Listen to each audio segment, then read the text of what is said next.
오늘의 주요 뉴스입니다. 이스라엘과 하마스가 닷새 간 교전을 멈추고 여성과 어린이 인질 수십 명을 석방하는 합의에 근접했다는 보도가 나왔습니다. 다만 미 백악관은 합의를 부인하며 타결을 위해 노력 중이라고 밝혔습니다. 이번 행정 전선망 먹통 사태의 원인은 세월 행정 시스템에 연결된 네트워크 장비 이상으로 밝혀졌습니다. 정부는 내일 전산망을 이용하는 데 지장이 없을 것이라며 사실상 복구가 완료됐다고 설명했습니다. 신당 창당을 모색 중인 국민의힘 이준석 전 대표가 지지자 연락망 등록에 3만 명이 넘게 참여했다고 밝혔습니다. 민주당 비명계 의원 모임 원칙과 상식은 간담회를 개최하는 등 첫 공개 일정에 나섰습니다. 70대 의붓어머니를 살해하고 암매장한 40대 남성이 구속심사를 받고 있습니다. 이 남성은 의붓어머니와 돈 문제로 다투다 살해하고 경북 예천에 암매장한 혐의를 받습니다. 지난달 해외 여행객이 740만 명을 넘으면서 코로나19 유행 이후 최다를 기록했습니다. 엔저 현상에 일본 관광객이 크게 늘었고 추위를 피해 동남아로 떠난 사람도 많았습니다. 영하권의 강추위가 풀리고 낮 기온이 10도 가까이 오르면서 전국 축제장은 나들이 객으로 붐볐습니다. 밤부터는 미세먼지가 들어오면서 서쪽 지방을 중심으로는 공기가 탁하겠습니다. 여러분 안녕하십니까? 이스라엘과 하마스의 전쟁이 시작된 지 벌써 6주가 지났습니다. 현재까지 팔레스타인 사망자는 12,000명이 넘고 이 중에 어린이가 5천여 명이나 됩니다. 하마스의 인질로 잡혀있는 이스라엘은 200명 정도로 추산됩니다. 전쟁의 상흔은 이렇게 크고 현지 상황은 처참합니다. 때문에 국제사회는 휴전이나 교전 중단을 압박해왔죠. 오늘 양측이 교전 중단 합의에 근접했다는 외신 보도가 나왔습니다. 조건은 하마스가 이스라엘 인질을 풀어주는 겁니다. 미국과 이스라엘 당국은 아직 합의에는 이르지 못했다며 신중한 반응을 보이고 있습니다. 첫 소식 한범수 기자가 보도합니다. 이스라엘과 팔레스타인 하마스가 최소 닷새 동안 교전을 중지하는 합의에 근접한 것으로 알려졌습니다. 미국 워싱턴 포스트에 따르면 휴전 대가로 하마스는 가자 지구에 억류 중인 인질을 24시간마다 50명씩 석방할 것으로 보입니다. 현재 하마스에 붙잡힌 이스라엘인과 외국인은 239명으로 추정됩니다. 6쪽 분량의 합의문에는 지상에서 교전이 중단됐는지 상공에서 감시한다는 내용도 포함된 것으로 전해졌습니다. 워싱턴 포스트는 양측이 지난 몇 주간 카타르 수도 도하에서 협상을 벌여왔다고 덧붙였습니다. 하지만 미국과 이스라엘 당국은 신중한 반응을 보이고 있습니다. 백악관 대변인은 양측의 합의를 위해 미국도 계속 노력 중이라고 밝혔습니다. 네타냐후 이스라엘 총리는 현재 아무 거래도 이뤄지지 않았다고 말했습니다. אנחנו נסכים רק להפסקת אש זמנית ורק תמורת החזרת חטופינו. 전쟁이 길어지면서 이스라엘은 물론 전 세계적으로 휴전을 촉구하는 시위가 주말 동안 대규모로 이어졌습니다. MBN 뉴스 한범수입니다.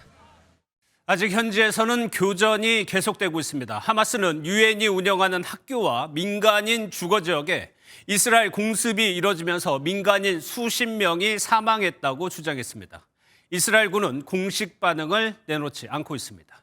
이어서 우종환 기자입니다. 어지럽게 널린 잔해들 사이로 한 아이가 다른 아이를 안고 달립니다. 건물 곳곳에는 먼지를 뒤집어 쓴 시신들도 보입니다. 가자지구 북부에 있는 유엔 운영학교가 공습당했다는 주장이 나왔습니다. 하마스 보건부 관리는 현지 시각으로 어제 가자 북부 자발리아에 있는 알파쿠라 학교가 공습을 당해 최소 50명이 숨졌다고 밝혔습니다. SNS에는 이스라엘군이 해당 학교를 공습하는 모습이라고 주장하는 영상도 올라왔습니다. 하마스 측은 자발리아에 있는 난민촌도 공습을 당해 32명이 숨졌는데 이 중 19명이 아이들이라고 주장했습니다. 피난민들이 몰린 가자지구 남부에서도 공습으로 수십 명이 죽었다는 보도가 나왔습니다. 로이터는 가자 남부 칸 유니스에 있는 주거용 건물이 공습을 당해 47명이 숨졌다고 밝혔습니다. الجنوبيه اللي بيحكي عنها نتنياهو للعالم انها مناطق امنه قاعدين في منطقه الامان اللي هو عنها فجاه اللي سمعنا صوت الصواريخ بتنضرب اجينا نشوف الاهداف تاعت نتنياهو 유엔 운영 학교와 가자 남부 민간인 공습 등 주장에 이스라엘군은 공식 반응을 내놓지 않고 있습니다. MBN 뉴스 우종환입니다. 이스라엘과 하마스가 교전을 중단하게 된다면 이번 전쟁은 변곡점을 맞을 수 있습니다. 김태희 기자와 더 살펴보도록 하겠습니다. 어서 오세요. 예. 미국과 이스라엘은 아직까지는 부인을 하고 있습니다만 며칠이라도 이 교전을 중단할 가능성이 있다고 봐야 됩니까? 네, 일단 아직 교전 중단 합의에 이른 건 아니지만 가능성이 크다고 봐야겠습니다. 일단 전쟁이 장기화하면서 민간인들의 피해가 커지고 있고요. 또 가자지구 당국이 팔레스타인 사망자가 어린이 5천 명을 포함해서 12,000명에 달한다고 밝히기도 했는데요. 이 때문에 국제사회에서 이스라엘의 가자지구 공습을 규탄하는 목소리도 커지고 있습니다. 교전 중단 합의에서 가장 중요한 건 이스라엘 입장인데요. 이스라엘 측에선 교전 중단이 하마스의 수에 말리는 것이라고 보기 때문입니다. 다만 이스라엘의 가장 우방국인 프랑스조차 돌아선 상황이라 이스라엘 입장에서도 전쟁을 지속할 수 있는 동력이 떨어지고 있다고 볼 수 있습니다. 전문가들은 미국이 이스라엘을 얼만큼 설득하느냐에 따라 전쟁의 양상이 달라질 수도 있다고 합니다. 그래서 지금 시간은 절대 이스라엘 편도 아니고 미국 편도 아니고 영국 편도 아니거든요. 그래서 지금은 휴전을 일단은 하는 게 가장 중요한. 그런데 김 기자, 그 대가로 하마스가 이제 인질을 석방해 주겠다. 그리고 거기에 이스라엘의 드론을 띄우지 말아달라 요구하고 있단 말이에요. 왜 그런 겁니까? 네, 일단은 이스라엘은요, 드론을 군사작전에 사용을 하고 있습니다. 이 드론으로 하마스의 움직임을 추적하고요, 또 공격하기도 합니다. 미국 CNN 방송은 하마스가 인질 석방을 조건으로 이스라엘이 띄우는 드론을 중단할 걸 요구했다고 보도했습니다. 하지만 이스라엘이 해당 요구를 받아들이긴 어려워 보입니다. 예. 그런데 현재 상황이 지금 이스라엘이 가자지구의 북부 지역은 거의 점령했고 이제 남쪽으로 진격을 한다는 계획인데 이 진격 작전은 어떻게 될까요? 네, 그대로 진행될 가능성이 크다고 볼 수 있습니다. 이스라엘은 가자시티 등 북부에 은신하던 하마스 지도부와 조직원들이 남쪽으로 이동했다고 보고 있는데요. 이에 따라 이스라엘군은 하마스 괴멸을 목표로 지상작전을 조만간 남부로 확대할 전망입니다. 지난 16일부터 이스라엘은 가자 남북한 유니스 등에 대피하라는 전단을 뿌리기도 했습니다. 이스라엘이 남부까지 전면 공격하면 가자 지구의 민간인 사상자는 늘어날 수밖에 없어 교전 중단 이후에 전쟁이 이어지지 않겠냐는 분석에 무게가 실립니다. 알겠습니다. 잘 들었습니다. 김태희 기자였습니다. 다음 소식입니다. 지난 금요일 전국에서 민원 서류 발급이 올스톱됐던 원인은 네트워크 장비 이상에서 비롯됐다는 분석이 나왔습니다. 현재 사실상 복구가 완료됐고요. 내일 오전 9시 이 업무가 모두 정상적으로 시작될 것으로 보입니다. 최희재 기자입니다. 이상민 행정안전부 장관이 서울의 한 주민센터를 찾았습니다. 현장을 찾은 이 장관은 복구된 전산망이 정상 작동하는지 확인하기 위해 직접 주민등록 등본과 인감증명서를 떼기도 했습니다. 인감증명서하고 주민등록 등본. 네, 등본. 잘 발급됐네요. 네, 고생 많으셨습니다. 네. 어제까지 공개되지 않았던 원인도 밝혀졌습니다. 이번 사태의 원인은 인증 시스템 문제로 확인됐는데 관련 장비를 교체하면서 서비스가 정상화됐습니다. 하지만 일각에서는 북한 해커들의 핵심 공격 목표가 보안 시스템과 공급망인 만큼 북의 해킹 가능성도 있다는 의혹을 제기하고 있습니다. 주말에도 정상화를 목표로 복구에 총력을 기울인 결과 내일은 서비스가 정상적으로 재개될 예정입니다. 월요일 서비스 운영 방안에 대해 말씀드리겠습니다. 정상적으로 운영될 것으로 기대하고 있습니다. 다만 혹시 모를 장애에 대비해 수기 접수 처리, 대체 사이트 안내 등 모니터링을 지속하며 즉시 필요한 조치를 취할 것이라고 밝혔습니다. 지난 17일 처리되지 못한 민원에 대해서도 신청 날짜를 소급 처리하는 등 국민의 피해가 없도록 조치가 진행될 예정입니다. MBN 뉴스 최희지입니다. 정치권 소식입니다. 신당 창당을 예고한 이준석 전 국민의힘 대표가 온라인 연락망 모집에 3만여 명이 모였다고 밝혔습니다. 그리고 12월 말까지 큰 변화가 없는 한 신당을 창당하겠다고도 했습니다. 정태진 기자입니다. 비슷한 생각인 분들과 긴밀히 교류하기 위해 연락망을 구성하려 한다며 온라인으로 지지자 연락망 확보에 나선 이준석 전 국민의힘 대표. 자고 일어나니 정말 많은 분이 참여해 주셨다며 3만 명 넘게 모였다고 SNS에 공개했습니다. 이 전 대표는 이번 연락망이 신당 창당 발기인 당원 명부로 활용되는 건 아니라고 했지만 일각에선 사전 작업에 나선 거란 분석이 나옵니다. 이 전 대표는 오늘 광주 김대중 컨벤션 센터에서 이현주 전 의원과 토크 콘서트를 진행했고 이 자리엔 이용섭 전 광주시장도 참석했습니다. 12월 27일까지 큰 변화 없으면 신당입니다. 새로운 가치를 만들어내는 그런 신당 같은 것이 전 상당히 의미가 있겠다. 국민의힘은 불쾌감을 숨기지 않았습니다. 총선을 앞두고 당이 전열을 정비하고 화합하고 하는데 당 구성원으로서 계속되는 이준석 전 대표의 언행이 꼭 좋아 보이지는 않아 보입니다. 또 다른 당 지도부 관계자도 윤석열 대통령과 당을 괴롭히며 나를 좀 잡아달라 떼쓰는 것, 관심받기 위한 행위일 뿐이라 비판했습니다. 이 전 대표가 다음 달 신당 창당을 위한 실제 행동에 돌입한 것이란 분석이 나오는 가운데 이 전 대표의 향후 행보에 관심이 쏠립니다. MBN 뉴스 정태진입니다. 민주당 비명계 의원들의 모임인 원칙과 상식이 첫 공식 행사로 청년 간담회를 열었습니다. 당의 혁신 방안을 논의함과 동시에 이재명 대표 그리고 친명 지도부를 향한 쓴소리도 나왔습니다. 신혜진 기자입니다. 더불어민주당 비명계 의원 모임 원칙과 상식의 첫 공개 일정은 청년 간담회였습니다. 민주당의 현실과 혁신을 논하는 시작은 이재명 대표와 친명 지도부를 향한 비판이었습니다. 지금 민주당은 민주가 빠진 이재명 사당입니다. 본인에게 반대하는 사람들 적으로 규정하고 공격하고 조리돌림하는. 그래서 이재명 대표를 지키기 위해서 서울 와가지고 집회할 때 그때 생활고로 죽어나가고 전세 사기로 생을 마감한 그런 사람들을 위해서 당이 그렇게까지 당력을 집중해 본 적이 있냐고. 김종민, 조응천, 이원욱, 윤영찬 의원이 주축이 돼 출범한 원칙과 상식은 일주일에 2번 간담회를 열고 새 확장에 나설 계획입니다. 일각에선 이번 행보를 두고 총선에서 비명계 의원들이 공천 주도권을 쥐기 위한 것 아니냐는 해석도 나옵니다. 이재명 만세 그러면 됩니다라고 그렇게 얘기를 해도 다 저희들이 공천 때문에 그렇대요. 정말 답답합니다. 다만 이들 4명의 의원 외에 다른 비명계 의원들이 아직 합류하지 않고 있는 데다 탈당 명분 쌓기라는 시각도 있어 당내 존재감을 얼마나 키울 수 있을지 관심이 쏠립니다. MBN 뉴스 신혜진입니다.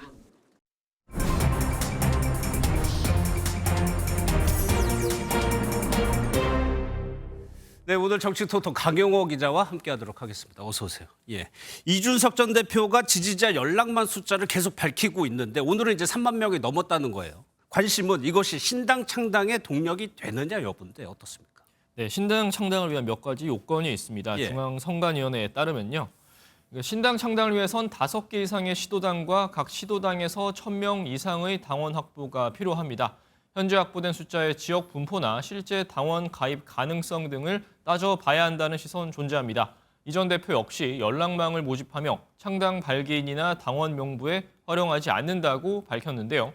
다만 전통적인 방식의 당원 모집이 아닌 이 전 대표 특유의 SNS를 활용한 새로운 형태의 시도라는 점에서 빠른 증가 속도에 관심이 쏠릴 수밖에 없습니다. 국민의힘 지도부 관계자는 MBN과의 통화에서 신당을 창당하려는 실제 의지라기보다 나 좀 말아달라는 광팔기라며 총선에 크게 영향도 반향도 없을 것이라고 평가절하하기도 했습니다. 예, 광팔기다. 예. 이 전 대표 말고도 한동훈 장관 관심 굉장히 많아요. 대구 가서 큰 관심 받았고 이번 주에도 지방을 간다면서요. 네, 한동훈 장관 이번 주 대전과 울산을 차례로 방문합니다. 화요일엔 대전 카이스트를, 금요일엔 울산 유니스트를 찾아 우수 인력 유치를 위한 이민 정책을 논의할 예정인데 최근 정치권 상황과 맞물려 이목을 끌 수밖에 없습니다. 지난 17일 대구를 방문한 데 이어 연이은 지역 행보가 사실상 총선 출마 행보라는 시선이 제기됩니다. 예. 아니, 그 근거 중에 하나가 한 장관 후임 인선 착수했다는 보도 이런 거 나오기 때문일 수도 있는 건데 이 부분은 어떻게 해석해야 됩니까? 네, 해당 보도에 대해서 한 장관 측은 말을 아끼고 있는데요. 후임으로 거론되는 박성재 전 서울고검장에 대한 인사 검증이 이뤄진 건 맞는 걸로 보입니다. 다만 인사 검증이 법무부 장관직을 염두에 둔 건지 아니면 공수처장 등 다른 자리를 위한 것인지는 확실치 않습니다. 다음 달 개각이 예상되는 가운데 법무부 장관 자리는 막판이 돼서야 윤곽이 나타나지 않겠냐는 전망이 나옵니다. 예, 민주당 소식도 살펴보도록 하겠습니다. 어제 저희도 보도해 드렸었는데 새로운 현수막 관련해 가지고 논란이 많았습니다. 결국 삭제하기로 했다면서요. 네, 청년 비하 논란이 일었던 현수막에 대해 민주당이 삭제 조치했습니다. 오늘 국회에서 논란의 현수막과 관련한 설명이 있었는데요. 진행 과정이 매끄럽지 못한 점에는 굉장히 아쉬움이 있다면서도 총선용이나 2030을 대상으로 했다는 보도는 사실이 아니라고 밝혔습니다. 오는 23일 예정된 갤럭시 프로젝트 행사를 위한 티저라는 설명입니다. 당의 사과나 징계 조치가 있냐는 질문엔 행사를 위해 업체가 내놓은 문구를 당에서 조치해 준 것뿐이라며 선을 그었습니다. 일련의 과정에 있어서 이제 업무상의 실수들이 좀 있었던 거는 맞는 것 같은데 당직자나 당이 개입을 한 사안이 아니기 때문에 국민의힘은 청년층을 비하해 놓고선 업체의 잘못으로 책임을 떠넘기는 행태를 보니 젊은 층에 대한 인식 수준과 이해 정도를 잘 알겠다고 지적했습니다. 알겠습니다. 잘 들었습니다. 지금까지 정치부 강영옥 기자였습니다. 미국 순방을 마치고 어젯밤 귀국한 윤석열 대통령이 영국 방문을 위해서 내일 다시 출국합니다. 영국 의회에서 영어 연설을 직접 할 것으로 알려졌고요. 이어 프랑스 파리로 이동해서 부산 엑스포 막판 유치전에 나섭니다. 황재헌 기자입니다. 윤석열 대통령이 내일 우리나라 대통령으로는 10년 만에 영국을 국빈 방문합니다. 지난 5월 대관식을 치른 찰스 3세의 첫 국빈 초청인 만큼 버킹엄궁 방문 시 예포 41발 등 최고 수준의 예우가 있을 것으로 예상됩니다. 윤 대통령은 지난 4월 미 의회 연설 때와 마찬가지로 영국 의회에서도 양국 관계와 미래 비전에 관해 영어로 연설합니다. 한영 정상회담을 통해 반도체와 인공지능 등 협력 분야도 강화합니다. 교육 규모는 작년 기준으로 121억 달러, 유럽에서 5번째밖에 되지 않습니다. 더 협력할 부분이 많다 이렇게 얘기할 수 있겠죠. 오는 23일에는 프랑스 파리로 이동합니다. 2030 부산 엑스포 유치 여부가 28일 발표되는 가운데 현지 시각 25일까지 투표권이 있는 각국 대사들을 만나며 홍보 총력전을 펼칩니다. 투표 전 마지막 5차 프리젠테이션을 누가 할지에 대해 대통령실 핵심 관계자는 국제적으로 가장 영향력 있는 인물이 나설 것이라고 밝혀 주인공에 관심이 쏠리고 있습니다. MBN 뉴스 황재헌입니다. 네, 지금부터는 사건 사고 소식입니다. 40대 아들이 의붓어머니에게 돈을 달라고 말다툼을 하다가 살해하는 일이 벌어졌습니다. 이 남성은 시신 유기 장소까지 미리 다녀와서 안매장하는 치밀함을 보였습니다. 노아린 기자입니다. 녹색 패딩 점퍼와 마스크로 얼굴을 가린 남성이 영장 심사를 받기 위해 법원에 들어섭니다. 계획 범행이셨어요? 갑자기 화가 나서 저질렀습니다. 서울 영등포경찰서는 지난 17일 살인과 사체 유기 혐의를 받는 40대 남성 A씨를 경기도 수원의 한 모텔에서 체포했습니다. A씨는 지난달 19일 서울 영등포구에 살던 의붓어머니 70대 여성 B씨를 살해한 뒤 다음 날 친아버지의 고향인 경북 예천으로 내려가 A씨의 휴대폰을 버리고 안매장 장소를 물색하고 그 다음 날 시신을 갈대밭에 유기했습니다. 한 달 가까이 B씨가 보이지 않자 집주인과 동사무소 직원이 경찰에 실종 신고를 했습니다. 강력히 형사들 와가지고 아까 나중에 이제 여기 CCTV에 사람이 나가는 게 안 보여. 누가 남자가 캐리어다가 끌고 노는 거 보고 이제. 남성은 의붓어머니를 살해한 뒤 시신을 포대에 담아 미리 준비해둔 렌터카에 실었습니다. 경찰은 B씨 계좌로 돈이 인출된 사실을 확인하고 살인 사건으로 전환해 수사하던 중 용의자 A씨를 특정했습니다. 근처에서 죽이고 나서도 몇 번 찾아왔던 거예요. 그래 사람들을 얘기하고 그래 살해하고 그래 뻔뻔하지. 경찰 조사에서 A씨는 의붓어머니가 새로운 남성을 만나 돈을 헤프게 썼다는 이유로 다투다가 우발적으로 살해했다고 진술한 것으로 전해졌습니다. MBN 뉴스 노하린입니다. 다음은 중국인과 한국인이 어울려서 술을 마시다 벌어진 일입니다. 술자리에서 중국인 3명이 중국어로만 대화를 하자 옆에 있던 한국인이 대화를 이해할 수 없다면서 화를 냅니다. 이에 중국인이 흉기를 들고 위협하다 체포됐는데 이한나 기자의 단독 보도입니다. 서울 구로구의 한 주택가. 남녀 한 쌍이 대화를 나누는데 다른 남성이 흉기를 들고 나와 위협합니다. 일행들이 말려보지만 삿대질을 합니다. 지난 11일 밤 8시쯤 중국인 남성 A씨가 함께 술을 마시던 한국인 남성 B씨를 흉기로 위협한 겁니다. 홧김에 집에서 흉기를 가져온 피의자는 이곳에서 피해자를 위협한 뒤 현장을 벗어났습니다. 피해자 신고를 받고 출동한 경찰은 현장을 이탈한 A씨를 찾기 위해 근방을 뒤졌습니다. 경찰이 이렇게 막 차 세우고 뛰어가길래 나 쫓아갔지. 혹시 우리 집도 있는데 있나 싶어가지고 그랬더니 그 밑에 지하에 있었다고. 약 30분 뒤 현장에 다시 모습을 드러낸 A씨가 범행을 부인하자 경찰은 CCTV 등을 토대로 A씨를 특수협박 혐의로 긴급 체포했습니다. 경찰 조사 결과 피해자인 한국인 B씨는 일행들이 술자리에서 중국어로 대화하는 것에 화를 냈고 이에 대해 A씨가 기분이 나쁘다며 B씨를 흉기로 협박한 것으로 전해졌습니다. 서울 구로경찰서는 A씨에 대해 구속영장을 신청했습니다. MBN 뉴스 이한나입니다. 완전 범죄가 없다는 말 이번 사건에 딱 들어맞습니다. 지하철 승강장 이 CCTV 사각지대에서 취객의 휴대폰을 훔친 50대 남성이 있습니다. 남성은 범행이 완벽하다고 생각을 했지만요. 스크린 도어에 반사돼서 녹화됐을 거라고는 미처 생각하지 못한 것 같습니다. 현지호 기자입니다. 서울 지하철 역산에 의자에 잠든 취객에게 한 남성이 다가갑니다.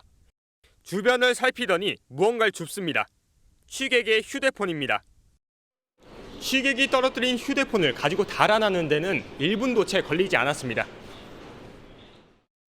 이 남성은 지하철 역사까지 태연히 빠져나갔지만 CCTV를 토대로 한 달여 추적한 경찰에 덜미가 잡혔습니다.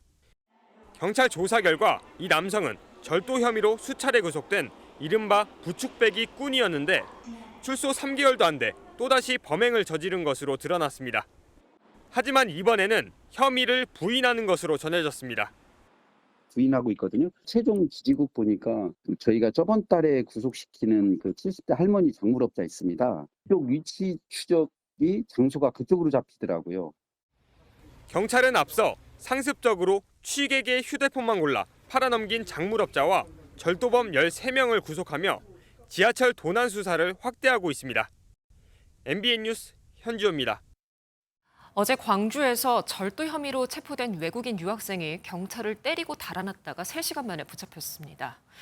호송 도중 수갑을 풀어준 것이 화근이었는데 체포된 피의자가 도주하는 일이 광주에서만 올해 들어 3번째입니다. 김영현 기자입니다. 광주 동부경찰서 현관 앞입니다. 어제 오후 6시쯤 이곳에 도착한 우즈베키스탄 국적의 외국인 남성이 순찰차에서 내리자마자 경찰의 얼굴을 때리고 도주했습니다. 생활용품점에서 28,000원 상당의 물품을 훔친 혐의로 현행범 체포돼 경찰서로 호송되던 중이었습니다. 차량 내에서는 도주할 염려가 없잖아요. 그래서 풀어주고 이제 경찰서 주차장에 와가지고 수갑 채우는 과정에서 폭행하고 도주한 거예요. 경찰은 지문 채취와 CCTV 분석을 통해 신원을 특정하고 3시간 20분 만에 한 대학교 기숙사에서 남성을 붙잡았습니다. 해당 대학교에서 어학 연수를 하기 위해 올해 9월 입국한 학생으로 알려졌습니다. 그런데 광주에서 피의자가 도주한 사건은 이번이 처음이 아닙니다. 지난 6월 불법 도박을 한 혐의로 경찰 지구대에 잡혀온 베트남 국적 불법 체류 외국인 10명이 집단 탈주극을 벌였습니다. 9월에도 한 숙박업소에서 필로폰을 투약한 혐의로 붙잡힌 20대가 지구대로 향하는 도중에 도주했습니다. 이처럼 소홀한 피의자 관리가 도마 위에 올랐지만 피의자 인권 침해 논란 여지 때문에 현장에선 수갑 사용이 쉽지 않은 게 현실입니다. 재량적 판단이 아닌 제도와 시스템이나 어떤 규정에 의한 객관적 판단을 할 수 있도록 규정을 좀 구체화해 주면 경찰관 일선 경찰은 훨씬 일하기가 편하겠죠. 경찰은 남성에 대해 도주 혐의 추가 적용을 검토하고 피의자 관리 지침 위반 등을 조사하고 있습니다. MBN 뉴스 김영현입니다. 일론 머스크가 달과 화성에 사람을 보내겠다며 개발해온 스타쉽이 또다시 시험 발사에 실패했습니다. 스타쉽은 궤도 진입을 시도하다 8분 만에 통신이 두절됐습니다. 하지만 머스크는 1차 실험에서 실패했던 로켓의 단분리가 성공했다며 축하한다고 자축했습니다. 이규욱 기자가 보도합니다. 일론 머스크의 우주기업 스페이스X의 스타쉽이 불길을 내뿜으며 하늘로 솟구쳐 오르고 사람들은 환호합니다. 잠시 뒤 1단 로켓 슈퍼 헤비와의 분리가 성공적으로 이루어집니다. 하지만 고도를 낮추던 1단 로켓이 8분 만에 돌연 폭발합니다. 결국 우주선이 있는 2단부 로켓과도 교신이 끊겼는데 스페이스X 측은 비행이 예정대로 이루어지지 않자 자폭 장치인 비행 종료 장치를 작동시켰습니다. 인류 역사상 가장 크고 강력한 로켓 스타쉽이 지난 4월 1차 실험에 이어 2차 실험에서도 실패를 맛본 겁니다. 스페이스X 측은 1단부의 급격한 분리가 원인이지만 성공을 위한 과정이라고 밝혔고 CEO 일론 머스크도 축하한다며 긍정의 뜻을 밝혔습니다. 1차 실험에서 실패했던 단분리를 신기술인 핫스테이징을 이용해 성공적으로 수행하면서 인류의 화성 개척이라는 꿈에 한 발 더 나아갔다는 평가가 나옵니다. 좀 엄청난 성공이죠. 분리를 한 것만 해도 대단한 거고 우주까지 진입을 한 거니까. 스타쉽이 2년 뒤 달로 떠나는 아르테미스 3호의 착륙선 역할을 할 예정인 만큼 향후 이어질 스페이스X의 도전에 전 세계 우주과학계의 시선이 쏠리고 있습니다. MBN 뉴스 이규욱입니다. 미국의 세계적인 팝스타 테일러 스위프트의 브라질 공연 도중 20대 여성이 사망하는 일이 발생했습니다. 6만 관객이 몰린 공연장 안의 체감 온도가 60도에 달했음에도 관객들은 물병 반입이 금지됐었다고 주장했습니다. 보도에 윤현지 기자입니다. 공연에 앞서 양산을 쓴 사람들이 공연장 앞에 줄지어 앉아 있고 더위를 식히려는 사람들이 얼굴에 물을 붓고 등목을 합니다. 공연 도중 미국 인기 가수 테일러 스위프트는 관객석을 향해 생수를 던집니다. 현지 시간 17일 밤 브라질 리우데자네이루에서 열린 테일러 스위프트의 콘서트 도중 20대 여성 관객이 의식을 잃고 쓰러져 병원으로 옮겨졌지만 숨졌습니다. 최근 브라질은 전에 없는 봄철 폭염이 이어지고 있는데 당시 6만 명이 모인 공연장의 체감 온도는 60도에 달했습니다. 관객들은 공연장 안 물병 반입 금지 등 주최 측의 조치가 미흡했다고 주장했습니다. Chegou do ponto da Taylor pedir lá do palco para eles darem água na plateia e eu acho que se tivessem cuidado mais de todo mundo desde o começo, talvez isso não teria acontecido, infelizmente. 브라질 법무부 장관은 SNS를 통해 열기에 노출되는 공연을 진행하는 업체는 반드시 무료 생수를 제공해야 한다며 관련 조치를 즉각 시행한다고 전했습니다. 테일러 스위프트는 사망사고 하루 만에 SNS에 입장문을 올리고 폭염으로 인해 남은 브라질 공연을 연기하겠다고 밝혔습니다. MBN 뉴스 윤현지입니다. 국적항공사의 이용객을 분석해보니까 지난달 승객이 740만 명을 넘으면서 코로나 팬데믹 이후 가장 많았습니다. 해외 중에는 일본을 가는 사람이 가장 많았고 따뜻한 동남아 국가를 찾는 여행객도 급증했습니다. 박규원 기자가 취재했습니다. 인천국제공항 제1여객터미널. 일요일 오후인데도 여행객들의 발길이 끊임없이 이어지고 출국 심사장에는 긴 줄이 늘어섰습니다. 여행객들에게 가장 인기 있는 곳은 일본입니다. 30년 만에 찾아온 엔저에 일본을 찾는 여행객들은 코로나 이전보다도 1.7배 이상 늘었습니다. 평년보다 일찍 찾아온 강추위에 동남아시아를 찾는 여행객도 지난해보다 175% 늘어나며 12월 출발 예약 1위를 기록했습니다. 한국에는 이제 갑자기 추워졌는데 동남아 다시 가니까 따뜻해져가지고 이제 한국의 여름 날씨 다시 볼 수 있지 않을까. 처음 가족여행 해외로 나가는 거고요. 이번에 너무 추워져가지고 말레이시아로 가게 됐습니다. 지난달 공항 이용객은 742만 명을 넘어섰습니다. 코로나19 팬데믹 이전인 2019년 같은 기간의 95% 수준으로 올해 월별 최고 회복률을 나타냈습니다. 다만 중국 노선의 회복률은 여전히 50%대에 머물러 있습니다. 지난 8월 중국의 단체 관광 빗장이 풀린 만큼 여행 심리가 회복되면 공항은 예전의 모습을 완전히 되찾을 전망입니다. MBN 뉴스 박규원입니다. 오늘 추위가 풀리면서 전국 축제장도 성황이었습니다. 김장도 담그고 갓 튀긴 라면도 맛보고요. 나들이 하기에 좋았습니다만 밤부터는 미세먼지 농도가 짙어집니다. 그리고 주 후반부터는 다시 강추위가 예고됐습니다. 강세훈 기자입니다. 1분 안에 김치를 맛있고 빠르게 만드는 경연대회가 열렸습니다. 김장인 씨는 많이 양념을 바르는 게 좋은 게 아니라 여성 3명과 남성 1명이 맞붙은 결승전. 남성 참가자가 우승을 차지했습니다. 한쪽에선 온 가족이 모여 겨울부터 봄까지 먹을 김장김치를 담습니다. 어린 자녀도 배춧잎 사이에 김칫솔을 버무리며 손을 보탭니다. 김치 만드는 게 신기하고 맵지만 아주 맛있고 김치에 수육을 넣어 먹는 보쌈 맛은 그야말로 꿀맛입니다. 주부는 연중 행사인 김장을 손쉽게 맞춰 뿌듯합니다.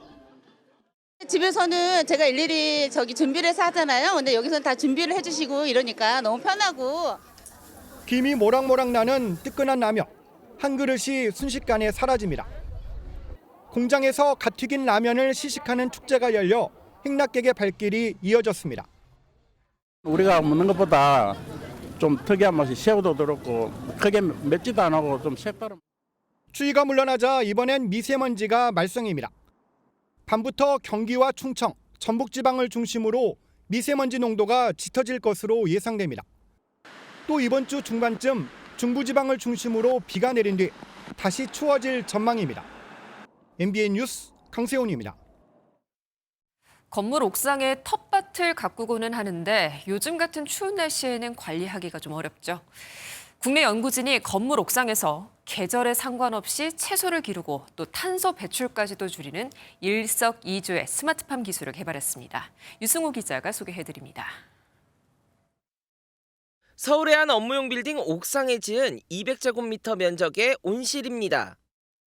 온실 안에는 파프리카와 서양가지, 오크라가 자라고 있습니다. 한국기계연구원이 2년 전부터 개발한 옥상 온실입니다. 작물 재배에 필요한 이산화탄소를 건물 내부에서 얻고 광합성으로 생긴 산소를 건물로 보내는 시스템도 갖췄습니다. 사람이 근무하는 주간에 에너지를 많이 사용을 하고 있습니다. 사람이 없는 밤중에 이제 에너지를 가장 많이 사용을 하게 되기 때문에 최대한의 에너지 효율을 끌어올릴 수 있겠다라는. 스마트 제어 장치로 온실의 온도와 습도, 이산화탄소 농도를 자동으로 관리합니다. 전용 앱으로 물과 비료를 적절한 비율로 섞은 양액을 공급하고 조명도 바꿀 수 있습니다. 건물 냉, 난방 중 발생한 열도 온실 유지에 사용해 탄소 배출도 줄입니다. 건물의 냉난방 에너지를 약 20% 절감하고 건물의 탄소 배출량을 30% 절감할 것을 기대하고 있습니다. 도심 건물 옥상에서 농산물을 키우고 바로 소비할 수 있어 수송과 저장 때 발생하는 온실가스도 줄일 수 있습니다. 연구진은 옥상 온실 기술로 도심 농장뿐 아니라 다목적 복지 공간으로 활용하는 방법을 마련할 예정입니다. MBN 뉴스 유승호입니다. 중국이 개혁 개방을 한 지 45년 만에 세계 2위의 경제 대국이 됐다는 소식 어제 전해드렸습니다.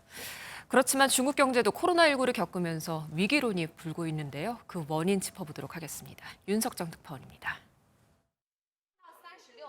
광둥성 후이저우의 한 가구 매장에서 온라인 판매가 한창입니다.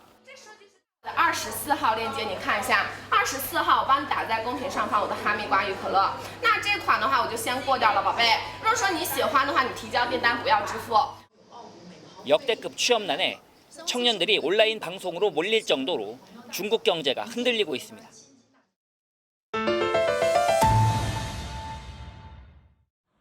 GDP의 13% 이상을 차지하는 부동산 산업의 거품이 꺼지자 금융과 지방정부 재정에 이르기까지 연쇄 위기를 불러오고 있습니다.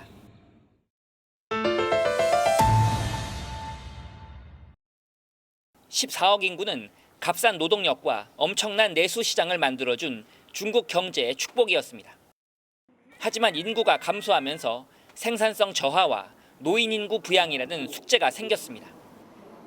And so when we look at a comprehensive care response to an aging population, yes, we may need institutionalized care for the very old that are frail and infirm.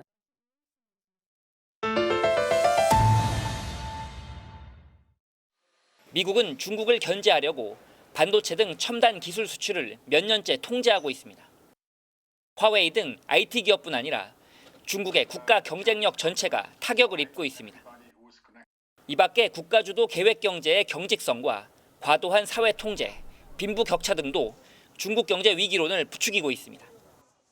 이제 중국은 자국의 경제 성장 엔진이 아직 식지 않았음을 스스로 증명해야 하는 상황에 놓여 있습니다. 광둥성 광저우에서 MBN 뉴스 윤석정입니다. 전 세계 젊은 세대들 사이에서 리그 오브 레전드, 롤이란 게임이 인기입니다. 지난 아시안게임 때 우리나라가 금메달을 따기도 했는데요. 이 게임의 세계 최강자를 가리는 롤드컵 결승전이 지금 서울 광화문에서 진행되고 있습니다. 한국과 중국이 맞붙은 결승 응원 현장, 김문영 기자가 전합니다. 우리나라에서 5년 만에 열린 인기 온라인 게임인 리그 오브 레전드. 이른바 롤의 월드 챔피언십 결승전에 전 세계의 게임 팬이 몰렸습니다. 롤드컵이라 불리고 세계 1억 명이 시청하는 슈퍼 매치. e스포츠 강국인 우리 프로팀과 중국팀의 2년 만의 맞대결에 관람 열기가 뜨겁습니다. 롤드컵이 안표 때문에 한 200만 원, 300만 원 하는 걸로 알고 있는데 저는 너무 운 좋게도 같이 오게 됐는데 구하고 나서는 너무 기분이 좋았어요. 예매 10분 만에 18,000석, 전석이 매진되면서 아쉬운 마음을 달래려는 게임 팬들은 경기를 생중계하는 영화관으로 달려갔습니다. 월드컵에 비견될 정도로 젊은 세대에게 인기 있는 롤드컵을 위해 처음으로 광화문 광장을 열어준 서울시는 15,000명의 운집을 예상했습니다. 광화문 광장에서 응원을 위해 대낮부터 대기한 팬들의 관심은 올해 정상을 지킨 T1 소속 10년차 베테랑 페이커 이상형에게 향했습니다. 페이커 선수 지금 별 3개인데 별 4개 달 수 있도록 응원 열심히 하겠고요. 페이커 T1 화이팅! So all the evolution of T1 and I love Faker is a really good player. T1 fighting! 결승전 무대에선 걸그룹 뉴진스와 그룹 엑소의 백현의 화려한 공연이 펼쳐졌습니다. 서울시는 경기가 진행되는 동안 광화문에서 시청 방향의 한 개 차선 교통을 통제하고 경기가 끝나면 구일역에서 신도림역까지 무료 셔틀을 제공해 안전관리에 집중한다는 계획입니다. MBN 뉴스 김문영입니다. 2024학년도 대학 수학능력시험 이후 사흘 동안 117건의 이의 신청이 접수됐고 이 중에 영어 듣기 평가 음질 불량 등 시험장 환경에 대한 불만 제기가 많은 것으로 확인됐습니다. 이의 신청 기간은 내일까지로 모두 663건의 이의가 제기됐던 지난해보다는 신청 건수가 크게 줄어들 것으로 보입니다. 전국적으로 바람이 강하게 불고 있습니다. 현재 강원 영동과 경북 북부 지역으로는 강풍특보가 발효 중이고요. 여기에 동해안을 중심으로는 건조주의보도 발효 중입니다. 불이 나기 쉬운 환경인 만큼 불씨 관리 잘 해주셔야겠습니다. 오늘 기온이 크게 오르면서 추위는 누그러들었습니다. 내일은 서울이 11도, 수요일에는 15도까지 올라서 평년 기온을 크게 웃돌겠지만 아침과 낮의 기온차가 크겠습니다. 밤까지 서쪽 지역은 먼지 농도가 짙겠고요. 내일은 전국 하늘이 맑게 드러나겠습니다. 내일 중부지방 아침 기온은 서울이 1도, 춘천이 영하 2도, 낮 기온은 10도를 약간씩 웃돌겠고요. 남부지방은 광주가 4도, 부산 7도로 출발하겠고 낮 기온은 15도 안팎까지 오르겠습니다. 목요일에는 서울을 비롯한 중부지방에 비가 내리겠고요. 금요일에는 호남과 제주에 눈이 내릴 전망입니다. 내셨습니다.